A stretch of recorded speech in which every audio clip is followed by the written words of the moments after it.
Suspeito de assassinar o deputado estadual e radialista Antário Filho volta para a cadeia. De acordo com a justiça, ele estava foragido há 7 anos. Foi detido enquanto trabalhava. Traficantes colocam quebra-molas em ruas do Aribiri Vila Velha para dificultar o trabalho da polícia. Hoje as estruturas foram retiradas pelo poder público. Jovem fica ferida em grave acidente na ES 010 na Serra. Foi no mesmo trecho onde 3 pessoas morreram no último sábado. 3 vítimas em 3 dias seguidos. Jovens fazem novas denúncias contra o maníaco da Serra. Afirmam que foram violentadas por ele. Marido que assassinou médica no sul do estado se entrega à polícia. Ele se disse arrependido? Secretário de Segurança Pública visita residencial após denúncia de que moradores estão sendo expulsos por traficantes. O secretário prometeu reforçar o policiamento. História que pede socorro. O prédio do Mercado da Capixaba sofre com infiltrações, pisos quebrados, estrutura danificada. Memória capixaba que se perde no tempo. E o carro movido a água passa por teste. Rodou 2.000 quilômetros com ótimo rendimento. O capixaba, inventor do sistema, já recebeu propostas de grandes montadoras. A gente já volta.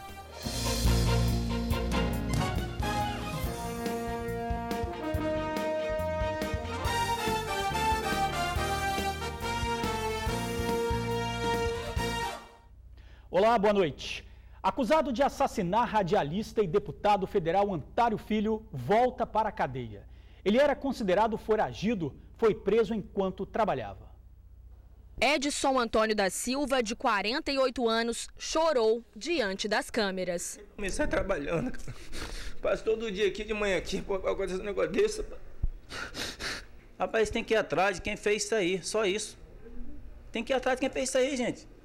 Tanta gente tá envolvendo esse negócio aí. No momento da prisão, Edson trabalhava. Ele é funcionário de uma empresa que presta serviço de limpeza pública para a Prefeitura de Vitória. Há mais ou menos uns 15 dias estamos tentando capturar esse foragido da justiça que cometeu esse crime bárbaro contra um deputado estadual na época, radialista Antário Filho. Colocamos vários informantes e hoje montamos uma mega operação e logramos êxito, em capturá-lo no seu local de serviço. Edson chegou a ser absolvido em 1999 pelo assassinato do deputado estadual e radialista Antário Filho, de 42 anos. O Ministério Público recorreu da decisão e Edson foi a novo júri em 2005. Na ocasião, ele foi condenado a 15 anos de prisão em regime fechado. Mas, segundo a polícia, cumpriu apenas 2 anos da pena. Conseguiu liberdade provisória graças a um habeas corpus expedido pelo Superior Tribunal de Justiça em 2007. No final de 2008, o Tribunal de Justiça do Estado do Espírito Santo novamente manteve a prisão, condenando ele a pena de 15 anos.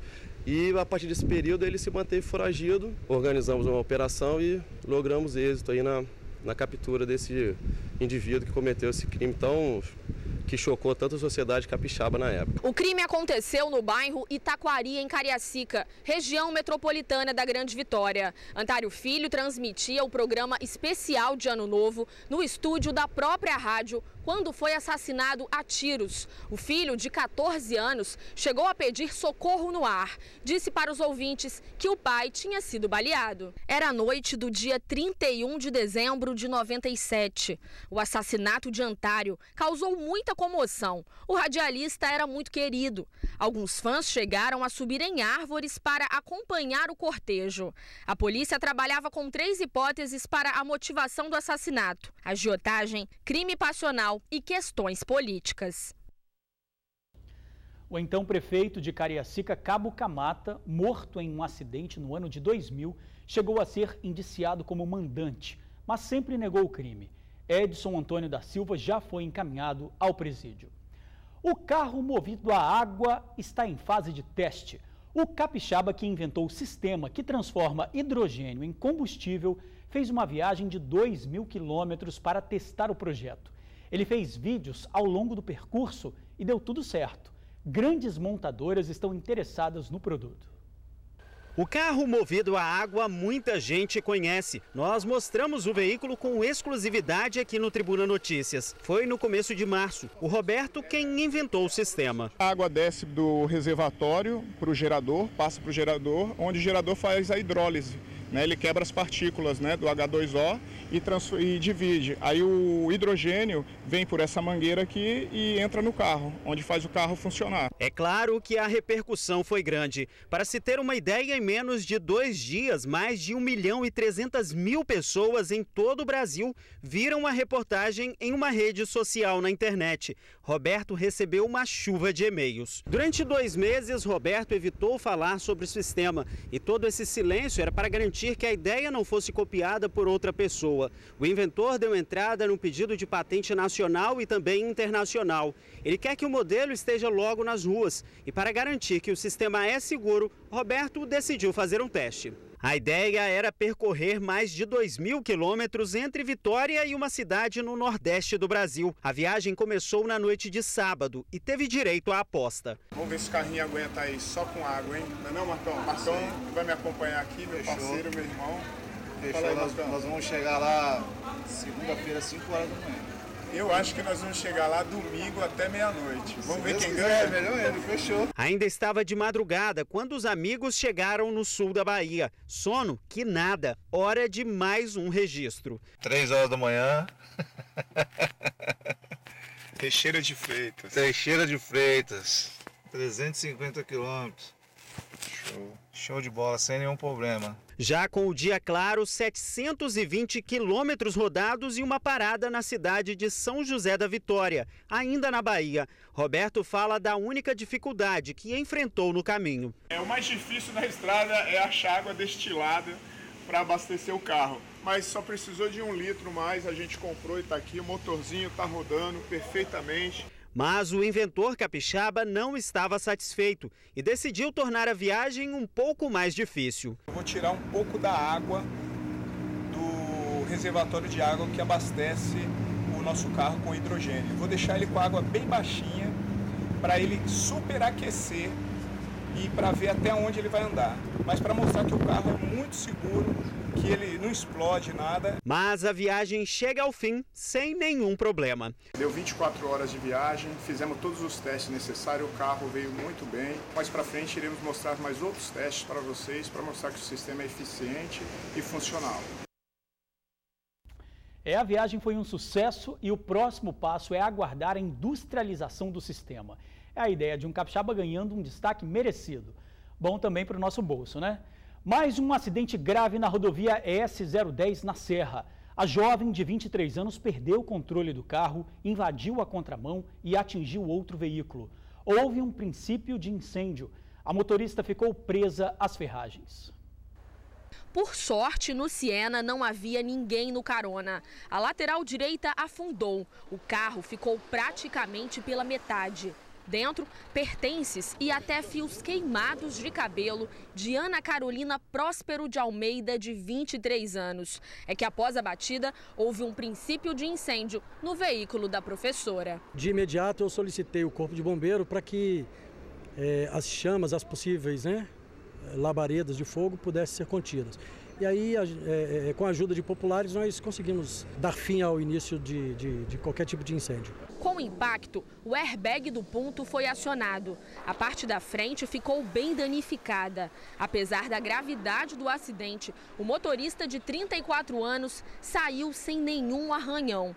Já Ana Carolina ficou presa às ferragens. A situação dela, no momento em que nós chegamos, estava assim, bem abatida pelo impacto, estado de choque, e o Corpo de Bombeiro e o SAMU fizeram o devido socorro e levaram ela para o Hospital Jaime dos Santos Neves. O acidente aconteceu por volta de meio-dia, perto do posto da Polícia Rodoviária Estadual, em Manguinhos, na Serra. O velocímetro do Siena parou pouco antes dos 80 quilômetros. Segundo a Polícia Militar, Ana Carolina seguia aqui pela ES-010, no sentido Vitória-Jacaraípe, quando perdeu o controle da direção. O Siena atravessou o canteiro central, invadiu a contramão, rodou voou na pista e acabou atingido pelo ponto. Parentes de Ana Carolina estiveram no local, mas não quiseram gravar entrevista.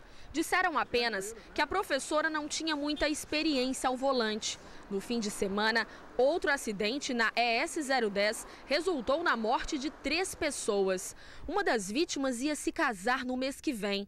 Quem passa pela rodovia todos os dias pede providências para aumentar a segurança dos motoristas. O motorista tem que entender que a pista já é perigosa, ela é toda ondulada, entendeu? Desnível para todo lado. Você pode observar que ela é toda, fora de nível.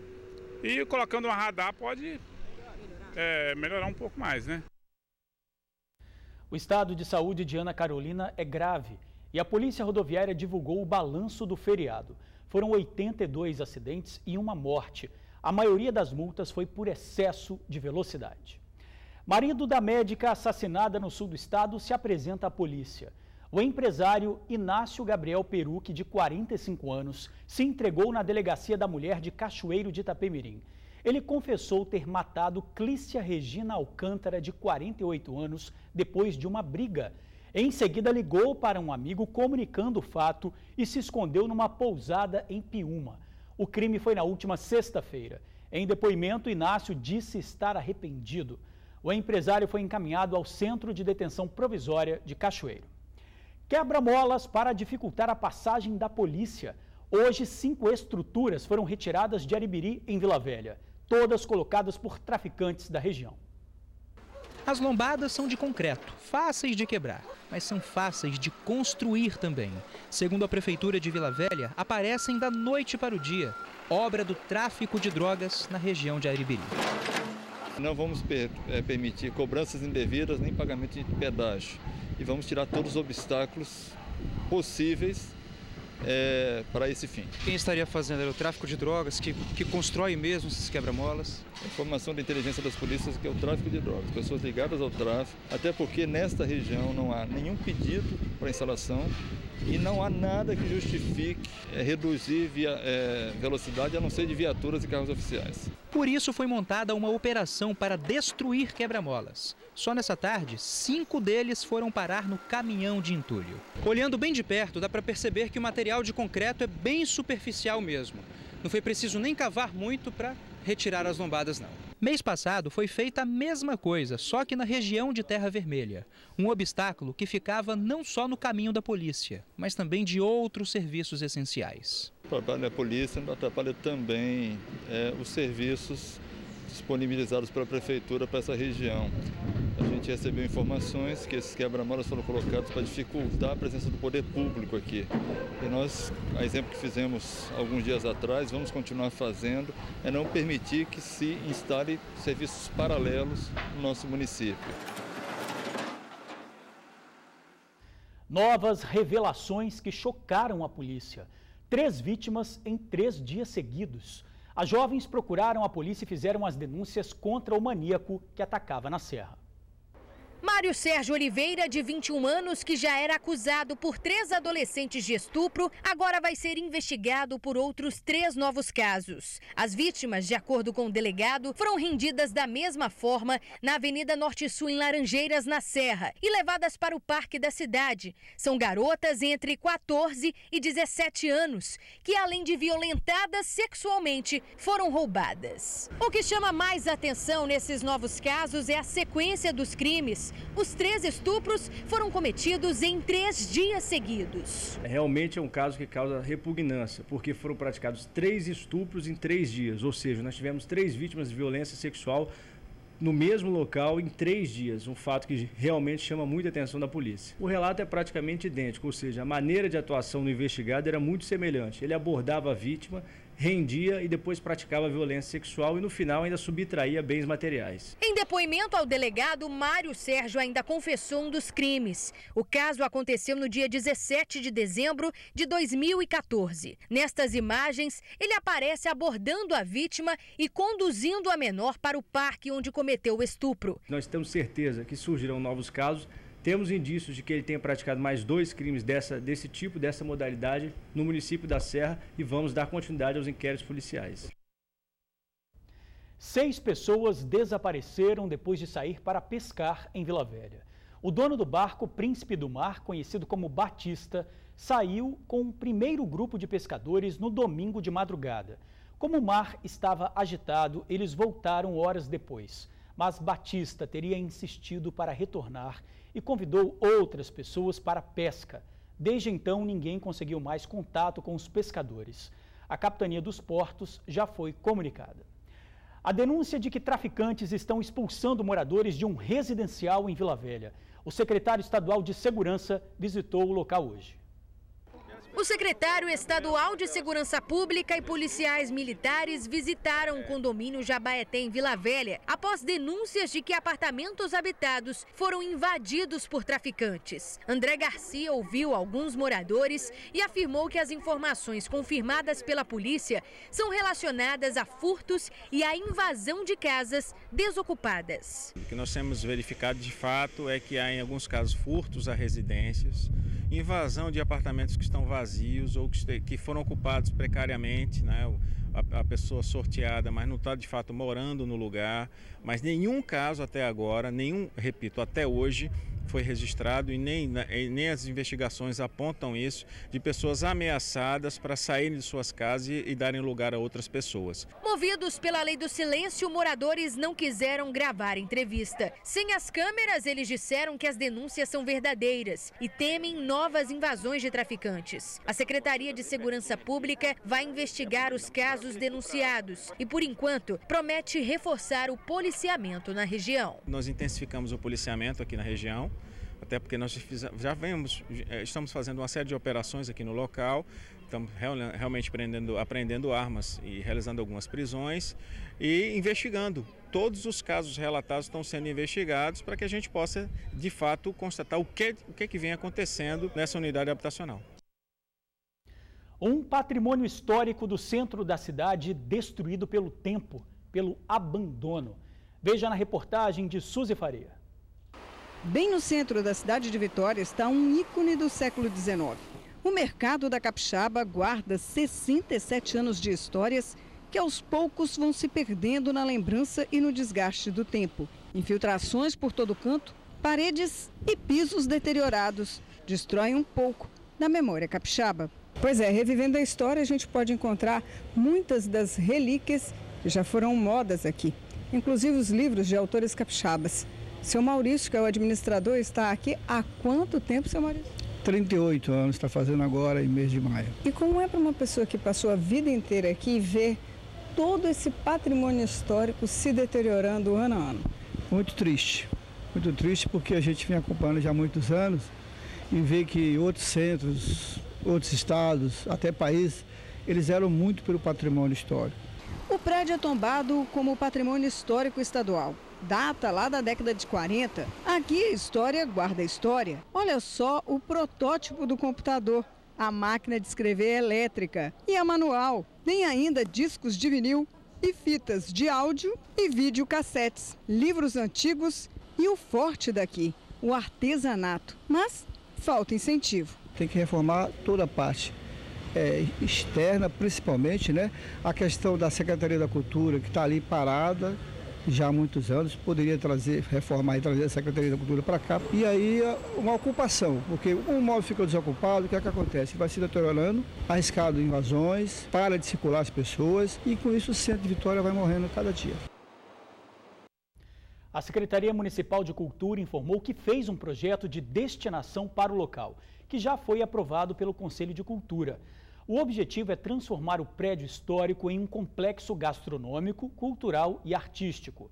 Um projeto de revitalização da parte externa também já está pronto. Agora está na fase de captação de recursos para a execução. A Secretaria só não informou o tempo previsto para o início dos trabalhos. E a seguir, incêndio em antiga fábrica de chocolate. Por pouco, o fogo não chega às casas vizinhas. A gente já volta. Incêndio em área de fábrica de chocolate assusta moradores de Aribiri, em Vila Velha. Era possível ver a fumaça de longe. Uma imensa nuvem negra cobriu casas e as famílias se sentiram ameaçadas. As chamas atingiram a vegetação em torno da fábrica, mas logo foram controladas pelos bombeiros. Ainda não se sabe a causa do incêndio. Nenhuma moradia foi atingida. E a gente fica por aqui. Uma boa noite, até amanhã.